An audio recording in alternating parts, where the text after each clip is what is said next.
Om Namo Bhagavate Vasudevaya. Om Namo Bhagavate Vasudevaya. Om Namo Bhagavate Vasudevaya. Om Namo Bhagavate Vasudevaya. Om Namo Bhagavate Vasudevaya. Om Namo Bhagavate Vasudevaya. Srimad Bhagavad Gita as it is, translation and commentary by His Divine Grace A.C. Bhaktivedanta Swami Prabhupada, Chapter 9, Text 13. Okay, so you can do all the chanting and keep it going and read the verse and the purport and everything. Mahatma nastu mam partha. Mahatma nastu mam partha. Daivim prakriti mashritaha. Daivim prakriti mashritaha. Bhajantyānanya manaso Yatva bhūtārima vyayam Mahatma nastu mam partha Daivim prakriti mashritaha Bhajantyānanya manaso Yatva bhūtārima vyayam Mahatma nastu mam partha Daivim prakriti mashritaha Bhajantyānanya manaso Yatva bhūtārima vyayam.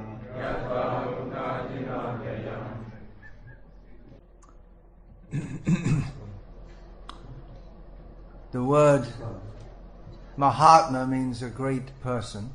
Within Indian culture, this term has always been applied to spiritually advanced people. In other cultures, the great people in history are considered to be politicians, military generals, so that gives some indication of the focus of Indian culture. When we say a great person, doesn't mean the body is great, or his bank account is great, or his political power is great, but that his consciousness is elevated. Of course, he may have elevated consciousness and also a big body and riches and so on. Many Rajarshis are described in Srimad Bhagavatam. Rajarshi means one who's a king and at the same time spiritually advanced. But Mahatma, he may be in many ways, to ordinary vision, an ordinary person. Earlier in Bhagavad Gita, Arjuna asked Krishna, Sthita pragyasya ka bhasha samadhistasya keshava Sthita dhi king prabhasheta kim asita vrajeta kim. He asked Krishna about a person who is fixed in consciousness. How does he talk? Sthita pragyasya ka bhasha. How is he fixed in samadhi, in spiritual consciousness? What does he say to others? How does he sit? How is he situated in this world? How does he move here and there? So the answer is that not that he sits, walks, talks, passes stool, gets sick differently to other people, but as Krishna describes, his senses are withdrawn from the sensual objects. Prajahati yatha. I don't remember. Here in this verse, Mahatmanas tumang parata, Krishna describes the topmost transcendentalist, one who is living in this material world, but who is sheltered by Krishna's internal energy. So, although he may in many ways appear to be like an ordinary person, he is the most special of all special people. Tara Bhaka Kriya Mudra Bigehana Bhujai. In Chaitanya Charitamrita it's described that a great devotee of Krishna he cannot be understood by materialistic people, even if one is very learned. Learned in the Vedic culture, that means specifically in Vedic knowledge.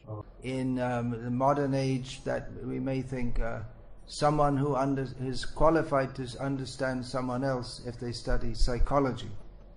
But all these methods of knowledge, they cannot help us to understand the words, the activities and the intentions of a pure devotee. So from the platform of material consciousness, it is not possible to understand a person on the platform of spiritual consciousness.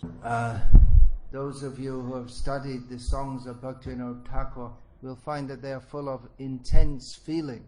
Sometimes he expresses great happiness.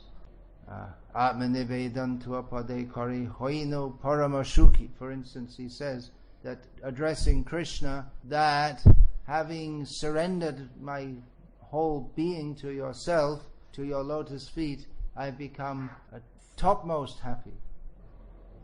And in other songs he will express apparent great distress. Ebe shunu Prabhu, ami gotihi. Now here, my Lord, I'm directionless, I'm hopeless. So some mundane scholar who made a PhD thesis on Bhaktivinoda Thakur suggested that he had this manic depression or bipolar disorder, by which sometimes you feel very elated and sometimes you feel very distressed. Hopelessly wrong speculation. So the devotees, they cannot be understood by non-devotees. And even the consciousness of a very highly elevated Vaishnava can hardly be understood by the devotees who are just on the threshold of the house of devotion. Bhaktivinoda Thakur, to external appearances, was a magistrate, but actually he's not of this world at all. As he revealed his own identity, what is that? Amito. I just forgot now. He revealed his identity as a servant of Srimati Radha. Amito Radha Pakapati Sada. Yeah. So, of course, Bhaktivinoda Thakur was to external appearances, a very dignified, aristocratic Bengali gentleman. But there may be some great devotees who they may appear to be vagabonds. Bhaktivinoda Thakur, he would offer respect to Vangshidas Babaji, who Vangshidas to external appearances appeared to be just like that, some vagabond. But Bhaktivinoda Thakur could recognize that in the personality of Vangshidas, despite his rough exterior, internally his heart is melting in love of Krishna. So various external symptoms or observable symptoms of the great devotees are given in Shastra.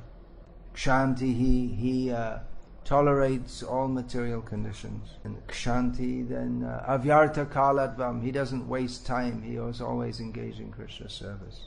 Manada, Manashunyata, he offers respects to others, he doesn't desire respect for himself. So these symptoms are given by which he's understood to be a Mahatma.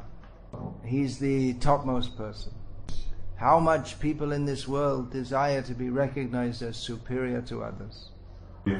They may go through many difficulties and practice hard in some sport just so they can get some medal and be known as the fastest runner in the race. There are organizations throughout the world, Rotary Club, Lions Club. They're organizations of people who basically come together to praise each other. There is no sound more sweet to the materialist than the sound of himself being praised. And therefore there is the phenomenon of sycophantism. Do you know the word sycophant? It means flatterer. Someone flatters someone else who's in a higher position just to get some facility from that person. It's not sincere, it's done for some personal purpose.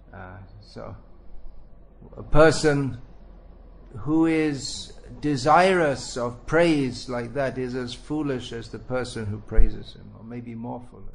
But a Mahatma, a great devotee, he's not eager to be recognized by others.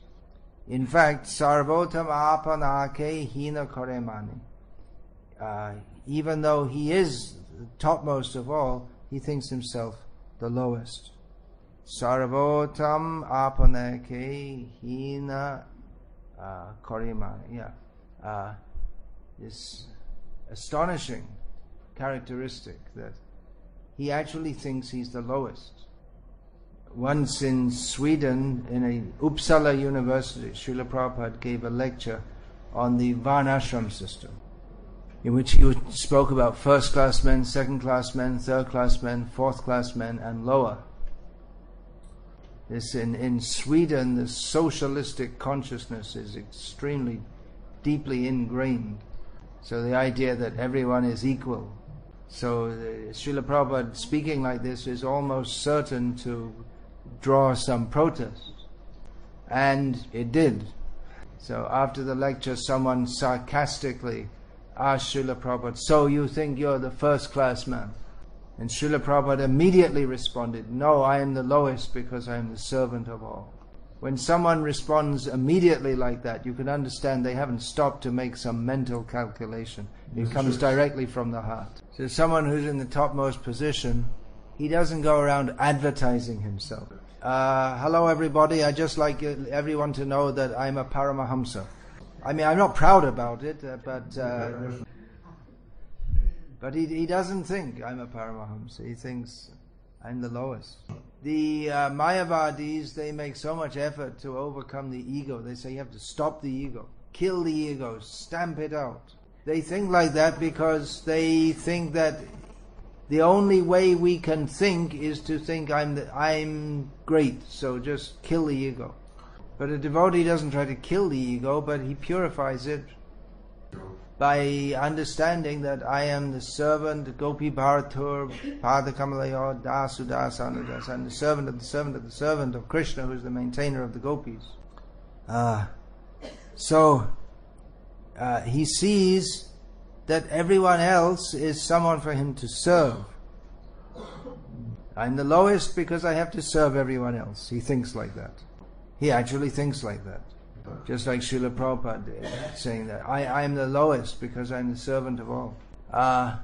So even though he considers himself to be the lowest, actually his faith and his absorption in Krishna consciousness is immense.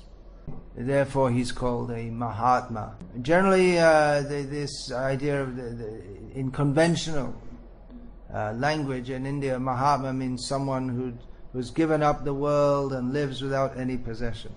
So it's understood that it's not that someone who amasses huge amounts of money, he's a great person in one way. Yes. But a truly great person is someone who can live without desire for such things. But the greatest quality, or what really makes a devotee great, is not just his detachment from this world. He has nothing of this world. He is called akinchana, one who kinchan means something. He is without something. He has nothing of this world. Krishna is described as akinchana vitta, the property of those who have nothing to desire for. No, they desire nothing in this world. So a devotee, we're talking about the topmost devotees, so they can give Krishna.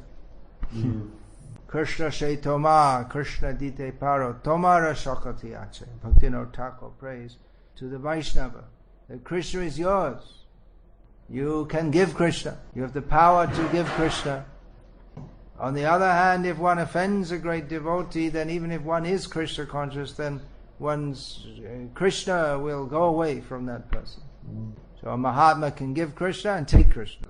But his general tendency is to want to give Krishna to everyone. That is his mercy. He's merciful to everyone. This Stita Pragyasya Kaba. What is the specialty of a spiritualized person? How does he walk, talk, move, eat? Well, in many ways like everyone else, but his whole consciousness is completely permeated by love for Krishna. He is like a puppet of Krishna. He acts according to Krishna's desire. He goes here, goes somewhere else, everything according to Krishna's desire. It doesn't mean that he becomes like a robot, because everyone has their own, Krishna gives everyone minute independence. But a devotee consciously surrenders his whole being to be an instrument in fulfilling Krishna's desire. So because Krishna is very pleasing and sweet, then the pure devotee is also very pleasing and sweet. Of course, as required, Krishna can also be harsh for the benefit of others. So the pure devotee may also speak apparently harshly, but for the benefit of others. But whatever he says or does, whether apparently sweet or sour, it's all connected with Krishna. It's all infused with the energy of Krishna. Daiving prakritim ashritaha. He knows, the pure devotee knows that Krishna is present in everyone's heart. And he knows that everyone is meant for loving Krishna. So he always acts in a way to try to awaken others Krishna's consciousness. And thus he studies Shastra to explain the science of Krishna to others. And all doubts that might arise in the conditioned souls or the aspiring devotees, he can resolve that by speaking on the basis of scriptures. Shastra yuktye sunipun drirashada ja uttam adhikari shaitareye shangsha. The topmost devotee is described as expert in the deliberation of the scriptures and can resolve and harmonize all apparent contradictions in scripture. His firm faith in Krishna consciousness. So such a topmost devotee can deliver the whole universe. Pure devotee, he is merciful to all, but he especially takes pleasure in being with devotees. And he likes to be with devotees because devotees like to remember Krishna. Some of the remarkable qualities of the pure devotees are described by Srila Prabodhananda Saraswati in his Chaitanya Chandramrita. He describes some of the aspects of the consciousness of someone who has received the merciful glance of Chaitanya Mahaprabhu. Kaivalyam narakayate. What is that? Kaivalyam narakayate tridasha pur akasha pushpayate vidhi durdantendriya kala sarapa protkata patali protkata dangstrayate vidhi mahendra dischakitayate Vishvam Purna Sukhayate Yat Karunya Vaibhavatam Gaurameva Yat Karunya Kataksha Vaibhavatam Tam Gaurameva Stuma. So that impersonal liberation which the yogis and gyanis aspire for with great difficulty over many lifetimes, he thinks it's just like hell, because therein there is no opportunity to serve Krishna. So even though an impersonalist may sometimes be referred to as a Mahatma, but the devotee Mahatma is so much greater person than the non-devotee Mahatma. Kaivalyam narakayate tridasha pura akasha pushpayate. Materialistic people, they aspire to go to the heavenly planets, either by in the Vedic culture, by performing Vedic sacrifices and other pious activities. Similarly, Christians aspire to go to heaven, and Muslims to Jannat. But the pure devotee thinks it's just like it's phantasmagoria, meaningless, just like a flower growing in the sky. Flowers don't grow in the sky. So the promise of heavenly delights to a devotee, it just seems like completely absurd. Durtan tendriya kala sarapa patali prodkayate prodkata dangstrayate. This senses which are very difficult to control. The senses are very difficult to control. may seem like a dangerous snake that is always ready to bite us. But a pure devotee, he doesn't feel any sensual attraction, any desire to enjoy this material world. So for him, the senses are like the snake with the poison fangs removed. He feels no danger from them. Then, although this material world is constitutionally full of distress, but he sees Vishvam Purna Sukhayate. He sees the whole world as blissful because he always remembers Krishna. And Vidhi Mahendra Dishchakitayate. What to speak of great people of this world like Obama and Putin. He sees even the great demigods, the position of Brahma, the position of Indra as being no more important than that of an insect. So this is exalted consciousness. This is the exalted consciousness of a pure devotee. There's no motive to exploit others. There's no deception. He's not pretending, putting on some show of being something that he's not. He is Krishna Kripa Srimurti, his divine grace. He is the manifestation of Krishna's mercy in this world.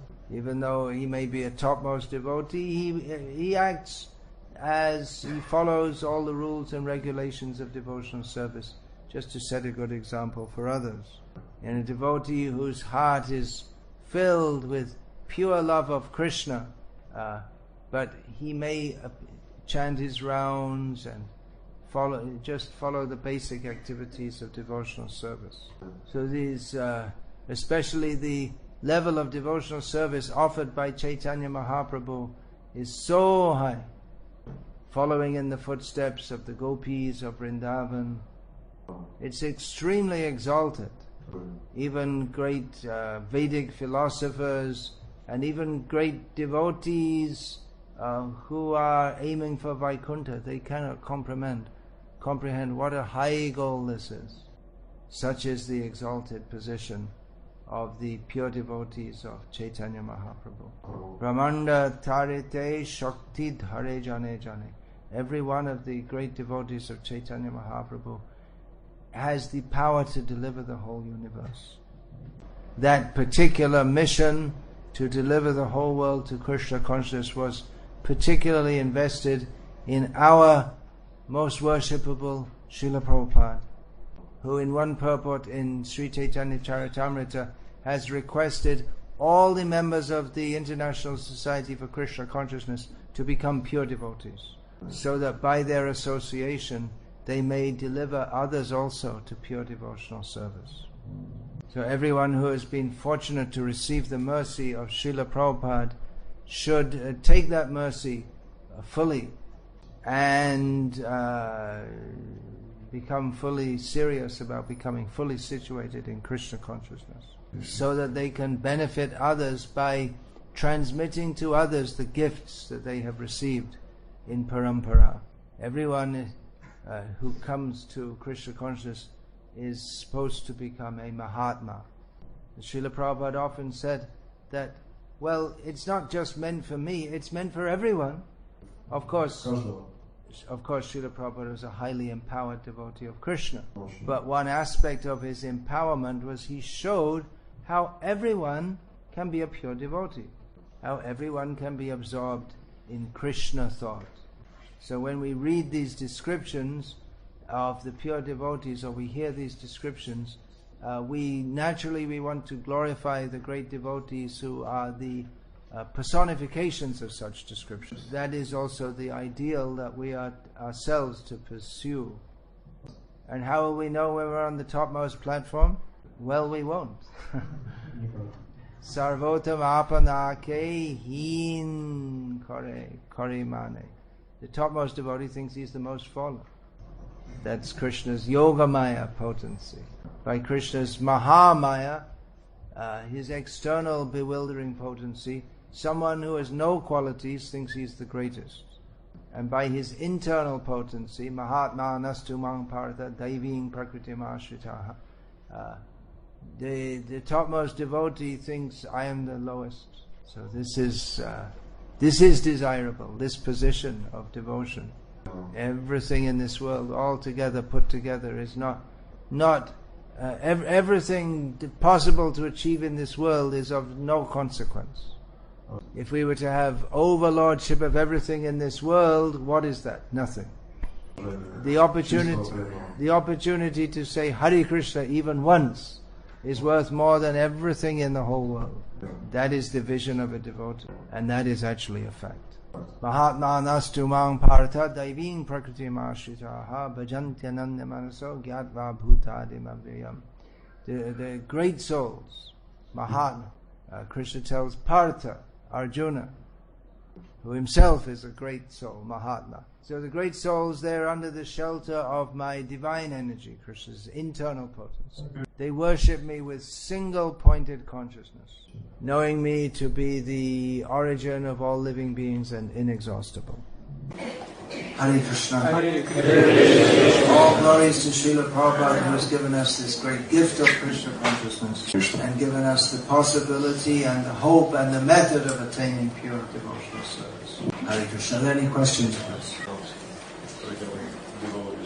Regarding qualification of guru, and one should have proper qualification. Yeah. I guess it's so. Well, it's in relation with this class? Well, it's about a little bit off course. So, are there any questions related to this?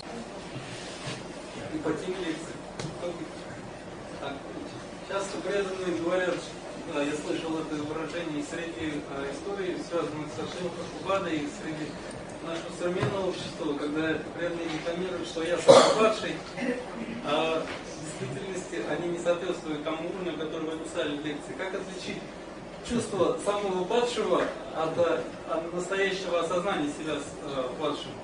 Sometimes devotees may claim that they are the lowest or the most fallen, but actually they're not, they're just pretending, promoting themselves. Yeah, that can be.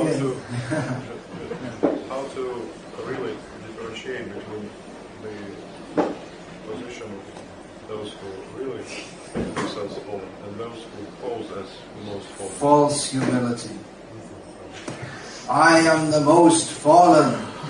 No, you're not. I'm the most fallen. I'm the most fallen. Yeah. No, I'm the most. Well, there are other symptoms also. It's not just going around and claiming oneself to be the most fallen that one is actually advanced. Someone who wants to be recognized as advanced and who knows that an advanced devotee thinks himself fallen, may pose himself to be humble. Yeah, so, how can we know? Well, if we ourselves are really seeking the essence, then we won't be misled by play actors.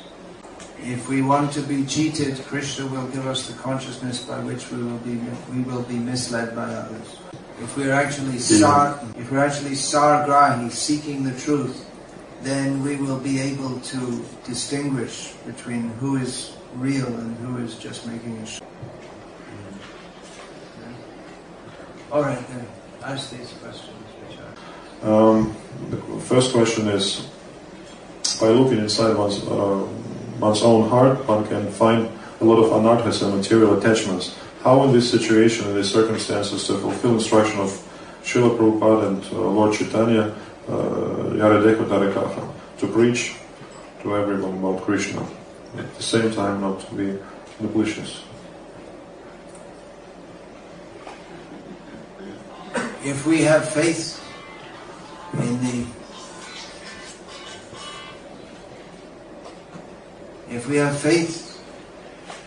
in the teachings of Bhagavad Gita and Srimad Bhagavatam, then we will follow those teachings, and in our faithful following, we will also there will be some power in our preaching of them. Full perfection may not come immediately, but to the extent that we have faith in those teachings, we become qualified to impart them to others. And it's the order of Chaitanya Mahaprabhu to communicate that to others. So in an emergency, then the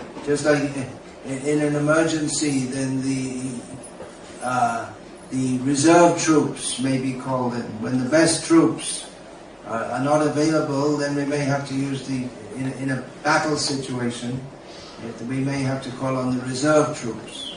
There is the material world is a constant emergency of lack of Krishna consciousness. So whoever can take part in this preaching, if they're not doing it to promote their own name, fame, or to gain money or for some ulterior motive, they can be empowered by Chaitanya Mahaprabhu to impart Krishna consciousness to us. And when we distribute Srila Prabhupada's books, we give the whole truth, the complete delineation of the absolute truth.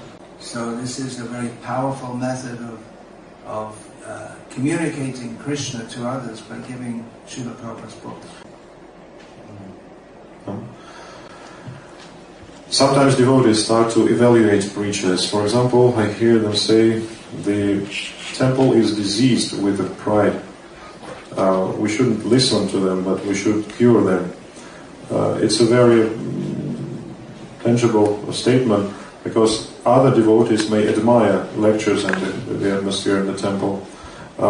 Should we stop giving lectures, hold Sunday programs and distribute Srila Prabhupada's books until or unless we are free from material contamination?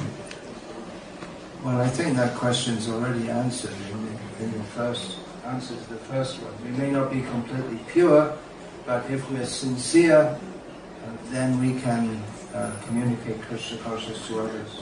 There's in Srila Prabhupada's conversations, there's one devotee asked Srila Prabhupada, they gave this proposition, first we should become pure and then we should preach. And Srila Prabhupada said, then you'll never preach. Because the devotee never thinks, now I'm pure.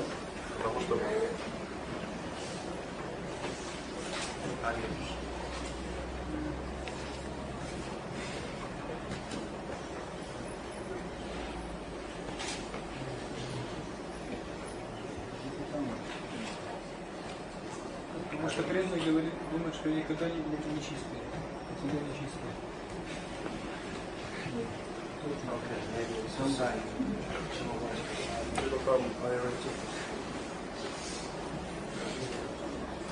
Попробуйте выключать эту розетку, там где-то контакт пропал. Нет, там сейчас выключили, там отключили.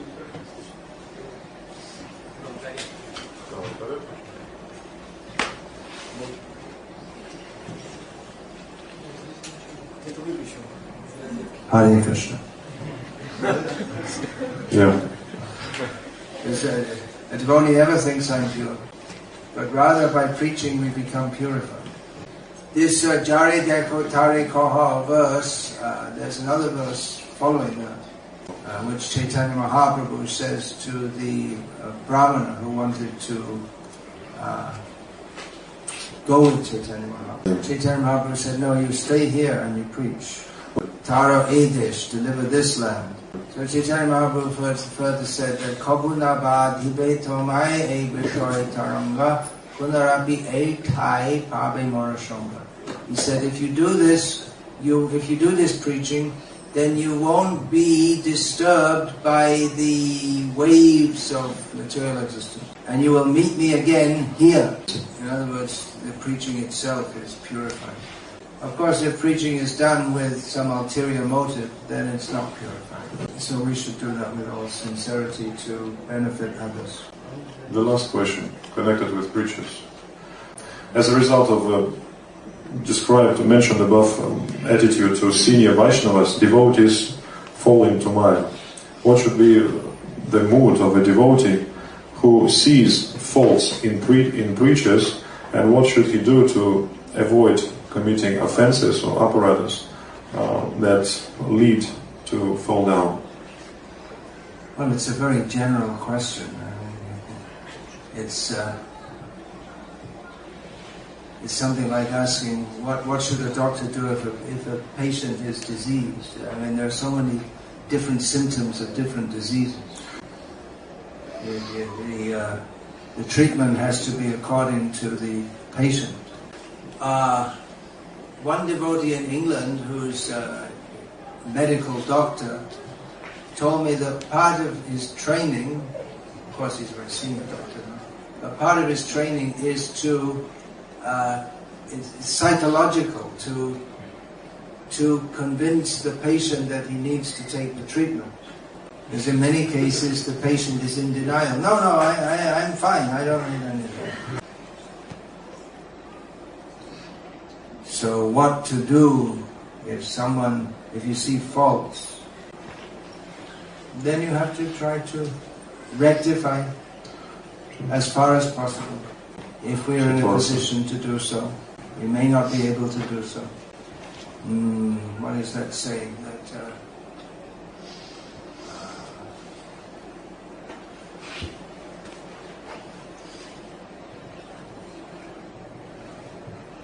prayer to God, that God give me the ability to rectify faults that I'm capable of rectifying, and the patience and tolerance to tolerate those things which I can't, it is not within my ability to rectify, and the wisdom to know the difference between the two.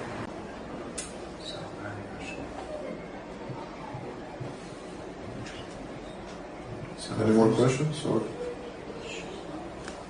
a lot of questions.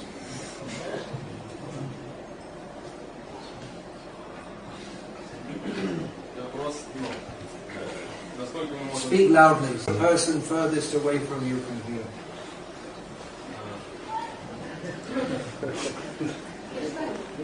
Speak to that Mataji there. Don't speak to me. Is it Mataji? Should we preach directly in the same way as Srila Prabhupada does, or it is a prerogative of our gurus, and we should try to preach straightforwardly as Prabhupada? Also try to correct some deviations from the direct Krishna consciousness that Srila Prabhupada presented. Big topic. So big I wrote a whole book about it. For further information, please consult that book. But in general, we shouldn't think that, well, only Prabhupada can speak like that, and we shouldn't speak like that, because that's not the order of Prabhupada. Anyway, it's a big topic with various nuances, which is why I wrote a whole book about it.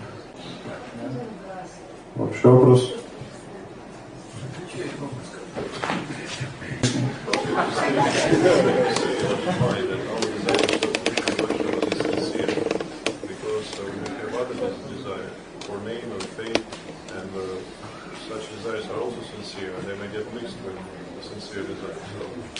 So, no, to have sincere means we only want to serve Krishna. Anything else cannot properly be defined as sincerity. Hitler sincerely desired to further the benefit of the German people, but that's not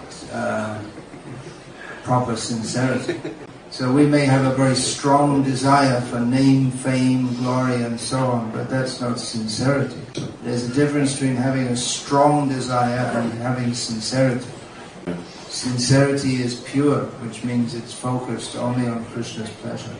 Everything else is a contamination. Anartha. Anartha. Hare Krishna. Well, is this like the answer to this? Скажите, пожалуйста, в настоящее время духовный рынок переполнен и очень немало качественной видеопродукции появилось, и преданные погружены в просмотры Махабхараты и прочих видеоматериалов. Насколько они экологичны с точки зрения экологии восприятия? That's all. now the spiritual video market is very vast. Spiritual video market.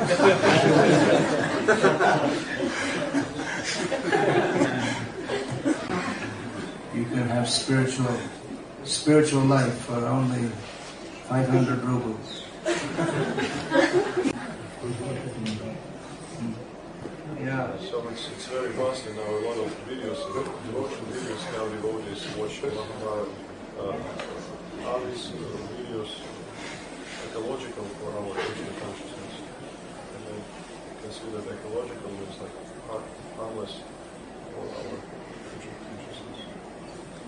Well, dramas by non-devotees are not going to help us. That's why you should read Prabhupada's books, and then you'll get the answer yourself, where all these things are very clearly stated. But devotees are so busy watching karmi movies that they don't have time to read Prabhupada's books. Of course, Mahabharata made by karmis is still better than some striptease show or something like that. But it's not going to have the same effect as dramas performed by devotees who are following the principles of Krishna consciousness.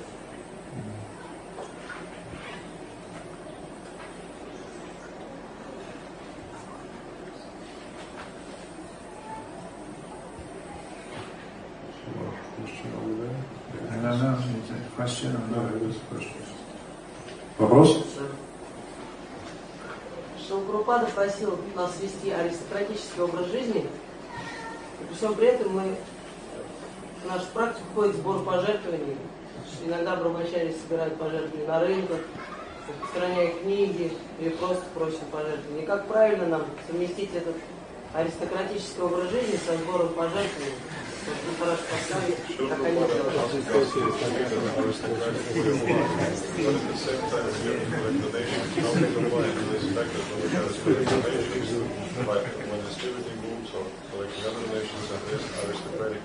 Aristocratic way of life, and so what do? You club people on the head and take their money, or what?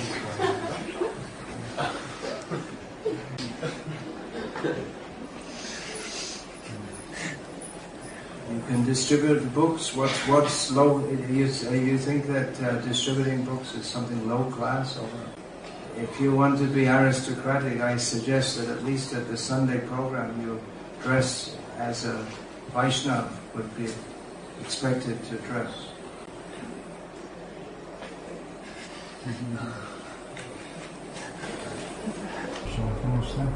Yeah, can I announce books? Yeah.